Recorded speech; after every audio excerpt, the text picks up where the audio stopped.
Então, boa tarde a todos. Estamos iniciando mais um estudo do magnetismo e espiritismo. Hoje nós estamos no nosso 26º estudo, nós estamos na parte da prática.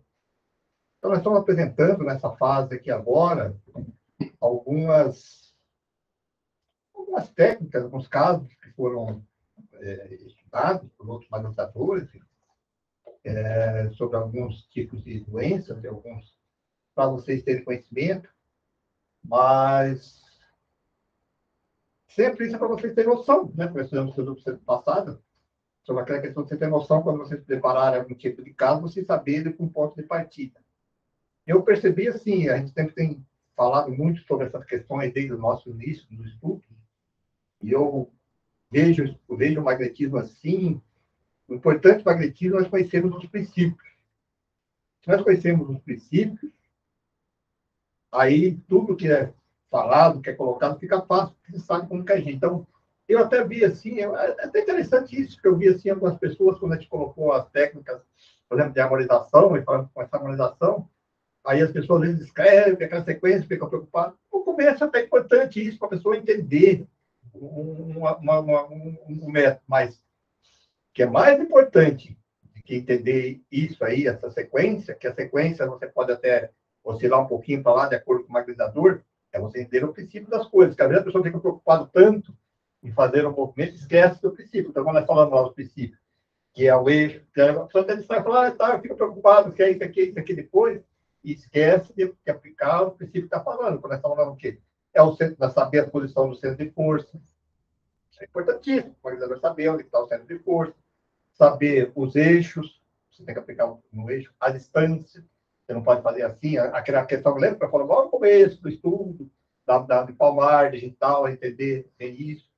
Então, que às vezes o magnetismo, ele até tolera algumas, vamos dizer assim, alguma divergência da técnica, que pulou isso aqui, não fez aquilo ali, mas ele não vai tolerar se você não saber o princípio, fazer um princípio errado. Né? Se você está fazendo isso. Nós falamos sempre de fora para dentro, a pessoa começa a fazer o contrário, o movimento, querer subir, ou saber o que é o concentrado, não é concentrado. Você está entendendo isso? Por isso que eu sempre coloco. Pratiquem isso sempre com essa visão do princípio das coisas. Olha, isso, aquelas técnicas falamos de dispersivos, concentrados, isso é importante vocês terem esse conhecimento, jamais esquecendo o princípio das coisas. Porque o restante, depois, eu sou, assim, um pouco crítico com algumas coisas. Na época, já comentamos sobre isso, as pessoas, às vezes, ficam buscando técnicas detalhadas e tal, e às vezes, fica preocupado em fazer aquilo com precisão, contar quanto que é 9, para 10, é 5, para cá, 6 para lá, 6 para lá, e esquece do princípio do magnetismo, porque eu acho que um dos princípios do magnetismo é a individualidade, tanto do assistido que está ali, da pessoa que está sendo atendida, como do magnetizador. Cada um tem a sua potencialidade diferente, cada um tem a sua necessidade. Então, existe... não pode ser uma coisa assim muito rígida. E cada magnetizador, no começo, claro, ele vai seguir o princípio da magnetização, mas com o tempo ele vai adquirindo, vamos dizer assim, dentro da capacidade dele, aquela maneira dele ficar e fazer mantenimento. Eu sou contra, assim, às vezes, algumas instituições que criam aquele sistema meio rígido. Tem que fazer isso, aquilo, aí perde até a potencialidade do magnetizador, né? De ele se desenvolver, porque tem que desenvolver. De ele desenvolver a tua vista melhor, de colocar. Ele tem que ter essa capacidade individual de desenvolvimento. E se a gente pegar o estudo dos magnetizadores clássicos, cada um deles tinha a sua individualidade, cada um tinha um ponto diferente. Agora, o princípio tem que ser o mesmo, desde mesmo, quando vem lá, que é o princípio dos fluidos, nós sabemos que está falando com fluidos, nós sabemos o que é um dispersivo, que é importante aplicar os dispersivos. Isso é importantíssimo, né? Tem que saber. Né? Agora, a quantidade que eu vou dar na hora lá, quando fala, se eu vou colocar um concentrado, se eu vou colocar um concentrado palmar, eu vou colocar, aí vai ser de cada um, de acordo com o momento ali. Tem que ter a parte intuitiva dele também. Então, eu gosto de colocar isso, que vocês pratiquem, e sempre, quando for estudar de novo aquelas técnicas, aquela demonização, entenderem isso que eu estou falando.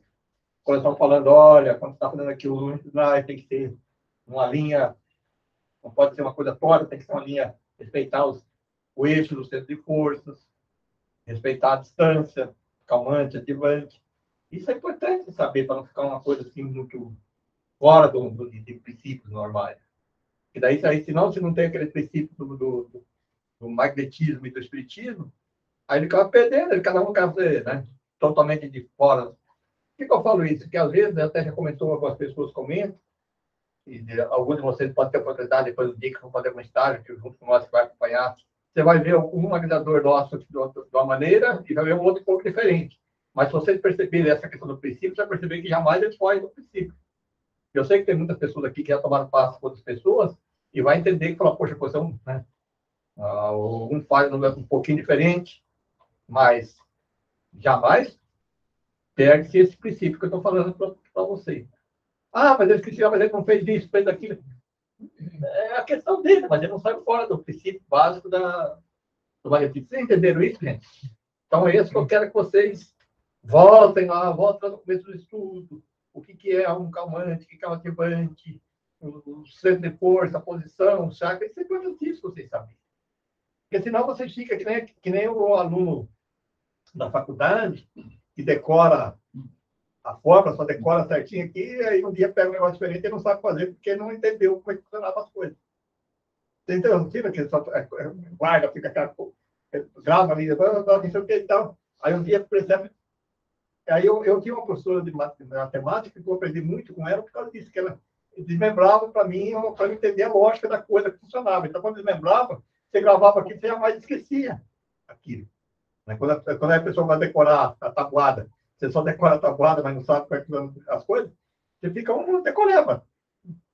Né? A partir que você entende como é que você é professor, não é bem por aí seu caminho, às vezes você tem que dar o caminho para a pessoa aprender as coisas e saber como é que funciona. Claro, pode ser assim que isso aqui é errado. Isso é o princípio da coisa, mas dentro daquilo lá, o capaz vai criar os seus caminhos, né, gente? Então tá, então nessa aula nossa hoje, dentro dessa nossa linha, nós vamos falar um pouquinho sobre a questão dos nódulos, né? Do câncer, da leucemia, pneumonia, epilepsia, e convulsões e incontinência urinária.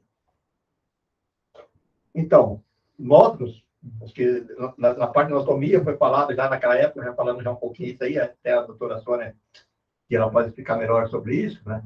Mas lembra que na parte de anatomia, quando eu fiz aquela aula, falou um pouquinho desses nódulos que aparecem? São linfonodos, sistema linfático e imunológico. Ó, ver a aula 9, está lá, tem até a aula aqui. Do slide, né? Slide 31, né? Na aula 9, que se tornam palpáveis ou dolorosos por aumento de volume, que pode ser causado por uma inflamação, ou por infecção, ou por um câncer que esteja se desenvolvendo na região a qual esses linfonodos se vinculam. Então, está ali, está bem ilustrado, inclusive, né? Eles chamam popularmente de caroço, né? Que parece aquelas. Não, são nódulos mesmo, né? Eles chamam de língua, né? Língua, eles são o termo mais conhecido, exato. Importante conhecer a causa, pois se for apenas uma inflamação local, amigdalite, né, ou mesmo um trauma com reação inflamatória, né, deve-se tratar no local primário, estendendo-se até o linfonodo. Então, o exemplo ali, né?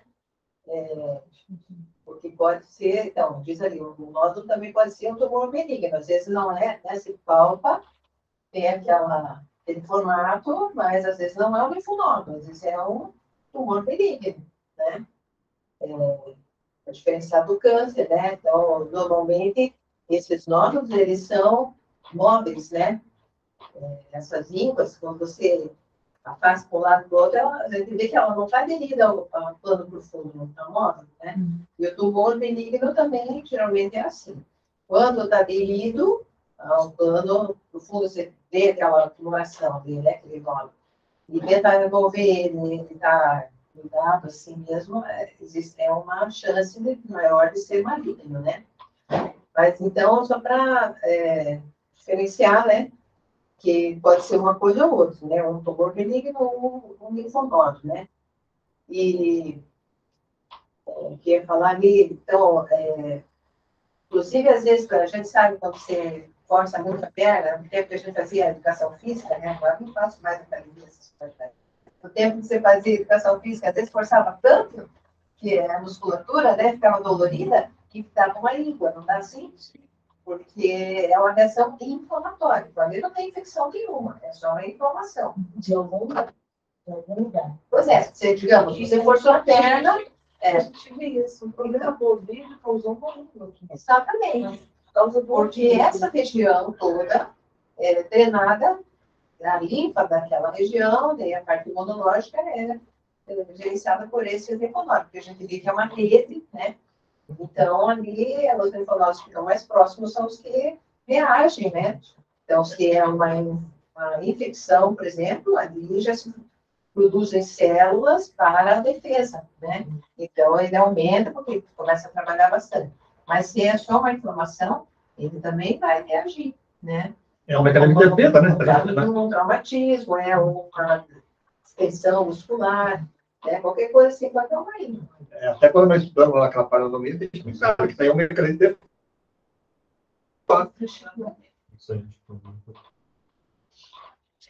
Então tá lá, o tumor benigno pode ser tratado com concentrado, metalizando a sua diminuição progressiva, até ser dissolvido, reabsorvido pelo organismo. Então, benigno, você vai trabalhar o tumor, né? E aí você vai conseguir resolver, ó, pelo organismo. Nós vamos ver, aliás. Aí o câncer, que pode ser quando é cancerígeno. O câncer é um distúrbio que pode iniciar em uma célula apenas ou um agrupamento de células, que passam a se multiplicarem rapidamente, produzindo substâncias que estimulam a formação de novos capilares, tornando ao fim de esse crescimento acelerado. Então, ali está o exemplo da célula, né? Que as células ficam totalmente desorganizadas, né? Então ela vai ter um crescimento, ali está o já, um crescimento acelerado, né? Fora do padrão normal. Ali aí, o que vai acontecer? Aí vai ter os linfonodos regionais, aquela região ali da própria célula. E é importante, aí, para o tratamento, são esses capilares que se formam, né? Formação, como diz aqui, a formação de novos capilares em torno desse câncer que está ali, a fim de suprir esse crescimento, porque as próprias células cancerígenas, elas produzem uma substância que estimula, né, a formação desses capilares ali para que ela seja nutrida. Você vê como é que é incrível, né? Para ser nutrida, porque ela cresce, cresce, cresce, só que aqueles capilares que existiam ali não são suficientes. Então, ela lança essas substâncias para estimular o crescimento de novos capilares para se nutrir, né? E ainda ali, volta ali, ainda tem daí a questão, até porque tem todos esses capilares, algumas células se desprendem e essas células são chamadas de metástases, né? Elas se desprendem e às vezes vão daí se inserir em qualquer outro local, né? Então, o câncer são duas situações. Ele cresce e ele vai apertar as coisas que estão em volta, comprimir, vai também invadir os outros tecidos, né? Como se fossem, assim, pseudópodos, né? Que a gente diz assim, raizinhas, né? O povo fala, ele criou raízes. Vai se enraizando, então, se ela está num tecido, por exemplo, está no intestino, né? Mas aí ela vai se enraizando, pega, por exemplo, se aqui em cima pega o pâncreas, vamos supor, pega o órgão que está bem cuidado ali junto, começa a já ultrapassar. Isso é uma forma, a gente chama que é invasiva, né? E tem a questão da metástase, que lança ali, como está cheio de capilares, se prendeu uma célula, cai no capilar, vai pelas correntes sanguíneas e vai se instalar em qualquer outro lugar, né? Conforme o tipo de célula, ela tem preferência, às vezes, para ir para o pulmão, outras para ir para o fígado, né? Então, aí, na medicina, a gente sabe, então, tipo de tumor geralmente dá metástase em tal e tal órgão, né? Mais comumente, às vezes no cérebro, etc. Então, são essas duas formas que atrapalham o crescimento. Então, a gente vê que o câncer não é uma coisa tão localizada. Quando ele está no início, ele é localizado. Depois ele vai para o esquema da medicina, eles falam grau 1, grau 2, grau 3, grau 4, né? Quando formou a metástase, já é bem complicado. Daí já é. Agora, tem alguns tipos de tumor que, mesmo não sendo invasivos, eles lançam metástase precocemente. Então, você consegue, por exemplo, detectar o câncer ainda numa fase que não invadiu os órgãos em volta, mas ele já lançou metástase, né? Então, dependendo do tipo de câncer, às vezes a metástase é só tardia, e outras são metástase bem precoce. Mesmo quando ele está ainda pequeno, já estão lançando metástase.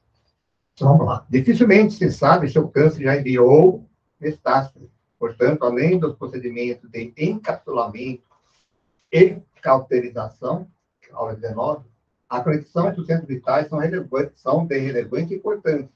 E o cuidado com o esplênico amplia potenciais de sucesso, assim como reforçar o sistema imunológico, eliminar-se as células metásticas em circulação pelo sangue e linfa, reequilibrar o sistema desorganizado e resolver problemas psicológicos e espirituais que possam ser causas mais profundas desse câncer. A expansão do câncer por invasão de tecidos e órgãos adjacentes também precisa ser tratado pelo encapsulamento e cauterização. Aqui é importante, técnicas que nós já falamos no início, anteriormente, sobre aquela questão da tua mentalização. Você tem que mentalizar isso. Mas tem algumas pessoas que têm a capacidade da dupla vista de perceber, né? De ver isso aí. Mas se você não consegue, você não tem ainda desenvolvido, você tem só a percepção, se você consegue identificar que dá um diagnóstico médico de qual local que está esse câncer, você tem que mentalizar isso aí. Inclusive mentalizando, eu gosto de verbalizar, mas até mesmo se você não verbaliza, você tem que na tua mente, quando você está fazendo ali, você mentalizando esse encapsulamento que ele fala de você isolar aquela célula ali, né? Colocando ali. Depois é a cauterização e infusão, né? Lembra que nós comentamos sobre isso? Já falamos nas aulas anteriores. Né? Então, aí a importância de novo de conhecer esses princípios, né? Por que estão falando. Por isso que o magnetismo, ele não pode ser visto simplesmente só com passar. Você tem que ter toda a sua vontade na prescrição e a importância de você estudar anatomia para você imaginar o que é uma célula, imaginar essa célula sendo encapsulada ali, aquela célula ali, com a tua vontade, e depois você fazer essa cauterização dela. E outra questão também, desenvolver o tato magnético nesse momento seria importante, porque às vezes nem a medicina conseguiu detectar ainda a metástase em algum local, e você, pelo tato magnético, pode perceber alguma coisa diferente e começar a tratar daí esse outro local, né? Mesmo sem a medicina ter detectado ainda. Seu diagnóstico. Pois é. Aí que às vezes a gente fala, eu gosto às vezes de verbalizar, que ele fala assim, olha, quando ele está falando magnetismo, fala célula por célula, molécula, aí você direciona para aquela região onde que você sabe que previamente a pessoa já detectou que está sendo acontecendo, então está sendo envolvido, está sendo encapsulado, se você não fala verbalmente, você tem que falar mentalmente, sua mente tem que estar ali. Até porque digamos assim, o espírito do paciente até sabe das coisas, né? Porque nós, como espírito, sabemos até onde está desarmonizado. Então, nessa hora, seja mentalmente ou verbalmente, você tem que estar bem, uma boa relação com o paciente, né? Magnética, para que você possa induzir justamente isso, né? Então, esse magnetismo está indo implodir qualquer célula ou tumor que tenha estado em algum lugar, né? Então, deixar assim em aberto, mas que é uma mensagem para o espírito daquele paciente, né? Que ele sabe onde precisa estar. E aí a mesma coisa que pensar assim, a gente tem que pensar quando eles fazem a quimioterapia, o que eles fazem? Eles direcionam para aquele local. E aquela do rádio, né, que é aquele bota o a quimio é assistente. mas agora a radioterapia, que ele bota o laser lá, aquele feixe lá, de luz lá, e está naquele local lá. É o mesmo princípio. Só que ali é muito mais para a gente, que ele pega uma liteira ali e tem muito. Ele vai atacar todos. Tem os efeitos colaterais muito grandes, que vai pegar toda a área. A quimioterapia é terrível, porque ela é sistema que ela vai pegando tudo, tanto as boas como a ruim. E você com o magnetismo, eu gosto de usar muito a palavra pelo sistema nervoso central, porque o sistema nervoso central ele vai para todo lugar, né? Está alcançando aquela, entendeu? Aí você vai imaginando aquela célula lá e está encapsulando. Quer dizer, se você consegue, às vezes, verbalizar o paciente, eu acho importante, às vezes, falar, sinta. E daí o paciente, está ali, ele vai sentir. Ele vai, aí voltando, ele vai falar, sinta agora. Magnetismo alcançando. No caso do câncer, você pode falar também seguindo pelos caminhos do sangue, né? Porque a metástase está indo... Pelo vaso sanguíneo agora, alcançando. Quando às vezes eu falo para o sistema respiratório, pelo pulmão, está no pulmão. Está entrando pelo sistema respiratório, pulmão, vai chegando sangue. Você tem que usar aquilo que você tem de informação. E aí que é importante, antes de buscar a anatomia lá, uma imagem para você ver, para a tua mente, para não ficar uma coisa muito vaga, porque se você não sabe nem como é que funciona o pulmão, você não sabe nem como funciona a célula, como é que você vai imaginar alguma coisa? Facilita muito isso, a tua imaginação, a tua vontade direcionada sobre isso. Então, vamos lá, a leucemia. A leucemia também é um câncer, né? A leucemia é um tipo de câncer das células brancas do sangue, leucócitos, ou seus ancestrais.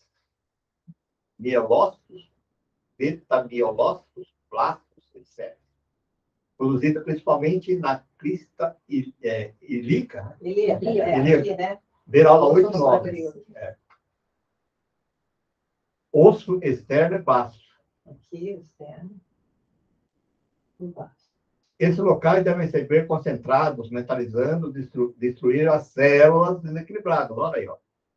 Fortalecer a produção das células sadias. Além disso, o soro e o oxigênio, caso o paciente esteja recebendo, devem ser magnetizados em posições ativantes, enviando muitos fluidos vitais para a recuperação do paciente. Aqui tem que tomar muito cuidado também, que às vezes a pessoa está em casa, tudo bem, que às vezes hoje estão tendo muito comum hoje, para economizar aí esses planos de saúde, eles fornecem na casa da pessoa ali para o tratamento, né? O cara fica ali que vai barato para ele, que não precisa ficar no hospital, né? Mas, se for dentro do hospital, tem que tomar cuidado também para ver se que tem que pedir até permissão de fazer alguma coisa, porque se chegar lá, o cara vê você mexendo lá, pode dar uma interpretação errada, né? Vai que acontece alguma coisa, tem que tomar muito cuidado com essas de fazer, né? Se uma pessoa do parente, conhecido, está em casa, senão você vai chegar lá para a enfermeira, você está lá, vai dando o soro da pessoa, fala, o que você está fazendo aí? Se acontece alguma coisa com o paciente... Mas você não pode mexer em nada. Não, você pode mexer, mas você pode maquinar Da água, do soro. Sim, pode. Você não vai tocar. Não, você não vai tocar. Não vai tocar mesmo, mas só que com a interpretação pode ser errada, né? Você está ali, se você não sabe. Porque, na verdade, quando você vai no hospital, você vai como, entre aspas, capelão, né? Você vai como uma capelania, como uma visita religiosa, né? Então, claro que, às vezes, o paciente, digamos, já era teu paciente aqui, aí precisou internar, o paciente já está sabendo como é que funciona. Mas o hospital não, né? Tem regra de qualquer jeito, geralmente o familiar, o paciente que explica, olha, vem aqui, da religiosa, vai dar um passo, coisa assim. Aí não tem problema, né? Porque a família já é mais fácil para eles, entra em contato ali com o hospital e já, né? Resolve essas situações da família. Não, importante porque você pode, né? Ter interpretações erradas. Quando está na UTI, daí não tem familiar junto, mas daí você tem que conversar com quem está ali e dizer, olha, eu vou fazer um passo e tal, vou tocar um equipamento, aí não tem problema. Olha, aqui fica, eu acho que dá para entender bem claro, nós falamos nas aulas passadas, lembra que nós falamos dos passos concentrados? Aí você vai escolher o passe, depende da região que você vai dar o passe, do local que está ali, você pode fazer uma introjeção, pode fazer um pouquinho maior, pode ser mal concentrado direto, pode fazer assim, depende do lugar que você quer colocar, da região. Quer dizer, é por isso que eu falo dos princípios das coisas. Você vai falar, mas o que eu faço? Não, está falando concentrado. Mas cada um vai ter que... No caso da leucemia, como é ali o osso que é mais próximo da parte externa, né? Então, você pode fazer simplesmente uma reposição mesmo, né? No externo, mesma coisa, mas no externo menos, né? Até como a gente já falou, a questão do coração, que é muito próximo, né? Você tem que ter um direcionamento específico ali para o externo. E no baço que a gente está acostumado a lidar. E aí que vem lá, e você tem que fazer isso e também dá muito fluido para a recuperação do paciente. Ele precisa, porque está desgastado. Você imagina a célula vai puxando, vai desvitalizando a pessoa ficando, normalmente vai ficar cada vez mais, então precisa disso.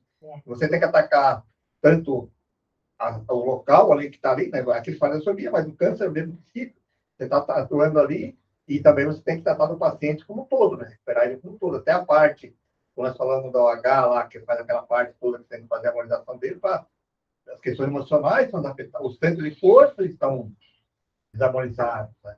Equilibrados. Sim, primeiro H, né? Primeiro você tem que fazer e aí é dito, inclusive, que é melhor você primeiro fazer o encapsulamento, a cauterização, e depois você doar fluidos, né? Porque senão você doa genericamente, você está doando também energia para as células cancerosas, né? Então, primeiro você tenta, o ideal é você isolar, você vai isolar, né? Encapsular e cauterizar lá, né? Isso às vezes leva várias sessões, né? Para depois você partir para a parte de recuperar o fluido vital em geral. Tá? Agora, você imagina com alguns pacientes quando o câncer já está mais se generalizando de nós adiante. Então, quando está falando de célula, não estou falando de uma célula, quantas células não estão ali, em harmonia que está chegando ali. Né? Então, você tem que mentalizando isso, célula por célula. A Ionara, que gosta de falar de dar ordem, de dar um comando mental para o sistema. Eu acho que isso funciona mais. Quando é um câncer generalizado, para aquele comando, você tem que dar um comando para o paciente. Sistema imunológico ali. Aí o sistema imunológico, um comando assim, olha, ela até ficava que comandava assim, que, olha, identifica essa célula aqui, como se assim.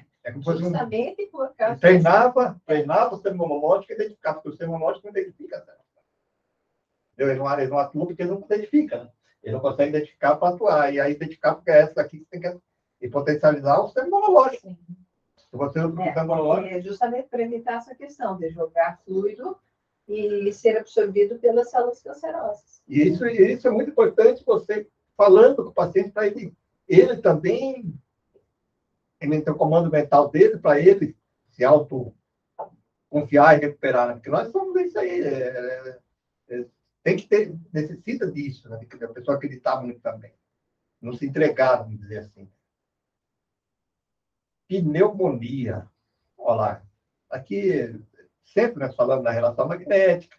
A relação magnética é importante, viu? Nesses casos que eu não comenta ali, mas é isso. A primeira coisa que você faz sempre, que é importantíssimo dentro do tratamento magnético, é você ter essa relação com o paciente, para você ficar na mesma sintonia dele, né? Como o nome diz, né? Essa relação magnética ser igual a dele para você conseguir o resultado do tratamento.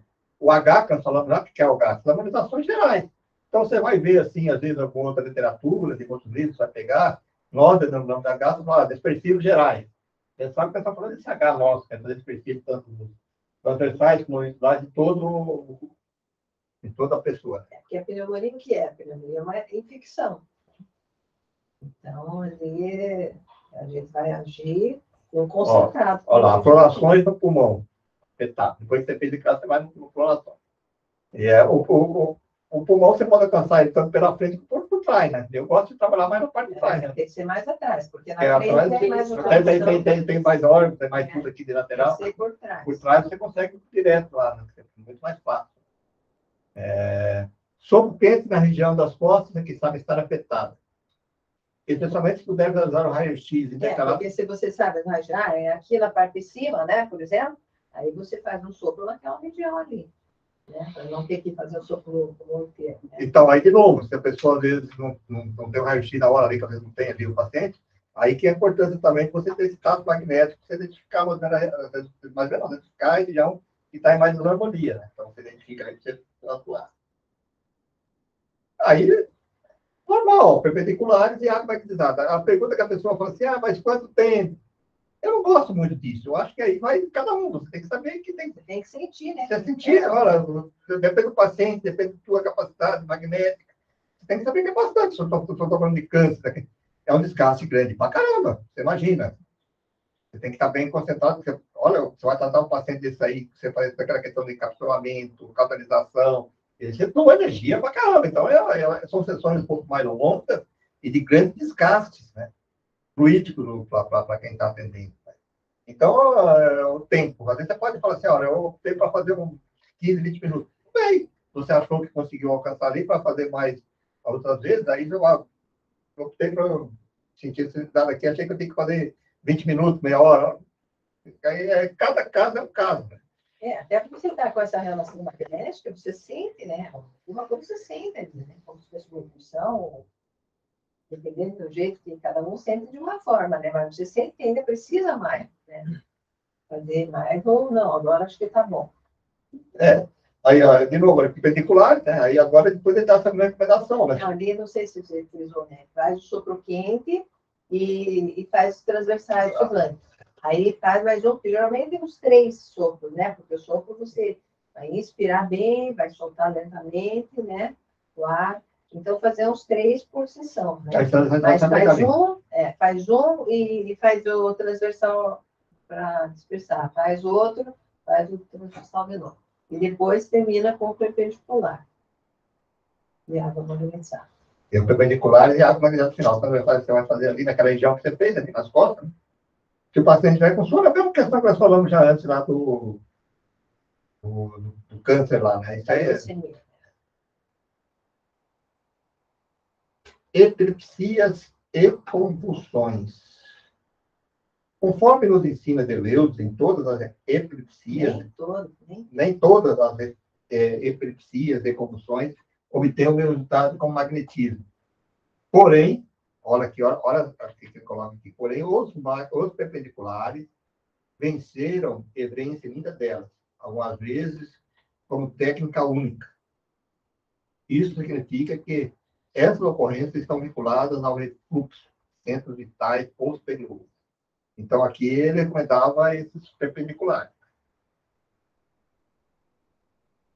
Essa técnica de tratamento deve ser realizada com o paciente fora dos surtos, e de preferência com a presença de, no mínimo, um familiar e um apoiador. Isso também é uma questão muito interessante, porque se você sabe que a pessoa tem crise de epilepsia, você tem que fazer cuidado com ele sozinho, porque vai que entra numa crise na hora que você está ali também, né? E se você está falando particular, normalmente está falando particular com a pessoa em pé. Você imagina, né? Ou sentado que seja, mas dá uma crise na pessoa e você fica em... Então, sempre é bom ter uma pessoa junto ali, né? Para apoiar ali, né? As convulsões podem ser causadas por epilepsia, por infecções, tumores, etc. Tratar a causa básica. Então, convulsões é aquela que a pessoa fica tudo... Pode ser outras causas. Pode ser só epilepsia. Né? Pode ser mais... Mas pode ser também uma coisa aguda ali, porque ela está com uma infecção qualquer e, né, a criança pequena, por exemplo, tem febre e às vezes entra em convulsão pela febre. Não é epilepsia, né? Não é epilepsia. Por isso que deixa bem claro isso, né? Tumores também, cerebrais, né? Batida também, eu vi uma vez uma pessoa levar uma batida, não sei como você faz assim, do cérebro, né? Na cabeça, foi uma bola na cabeça. Eu lembro disso aí. O cérebro comprime daí pro bateu na cabeça, a pessoa caiu, a pessoa fica desesperada, né? Ela saber o que está acontecendo.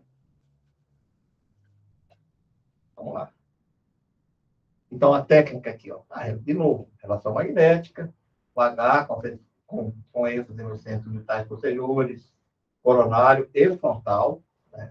3 partes. Todos da parte posterior, o coronário e o frontal. São os que a gente tem que dar ênfase. E aqui ele coloca aqui, ó, perpendiculares em camadas, muitos, até os pés, sem esquecer o coronário e o reverso extremo. Então, aí de novo, porque às vezes a gente faz assim, o que ele coloca aqui, chega até a ficar assim aqui. Você tem que chegar até lá embaixo. E na hora de começar, não é começar só reto, tem que lembrar do coronário. Pegar aqui, ó. Pegar aqui em cima, pegar em cima e descer. E não pode esquecer do reverso extremo também. Porque às vezes só faz essa parte aqui e esquece lá. E aqui, essa aqui é uma técnica boa de você guardar, de utilizar, que sabe, tem que colocar, que você vai fazer perpendiculares. Muitos perpendiculares. Né? Água magnetizada. Isso aqui é uma orientação que eu venho trazendo desde Deleuze, usava que dava mais resultado nesse caso, era esse perpendicular. Né? Incontinência urinária. Todo mundo sabe o que é incontinência urinária? Esse aqui é da Leonara Rocha, que era dos Estados Unidos, né? Que era parecida dos M's aí, né? Com caso relatado, Leonara Rocha, no Porto de julho de 2013. Um senhor de 62 anos, com incontinência urinária, fez uma cirurgia na bexiga que acabou piorando muito o seu quadro, ao ponto dele ser obrigado a usar fralda o tempo todo. O resultado do tratamento foi tão bom que na quarta semana do tratamento, o paciente relatou o seguinte: por favor, desfaça o que vocês fizeram, porque eu não estou conseguindo urinar. Ela conta, eu já vi ela contando isso num desses exemplos aí, ela contou esse caso, ela fez a apresentação desse caso. Feita a correção, ele foi ao médico e esse, segundo o paciente, estava muito contente com o resultado. Para o paciente, a continência urinária estava praticamente curada. Vamos ver a técnica que ela indica. Então, relação magnética, sempre, né? A harmonização ali, o H. Longitudinais ativantes lentos na região posterior do humeral ao básico. Aqui não pega, pega do humeral, tem baixo. Longitudinais ativantes.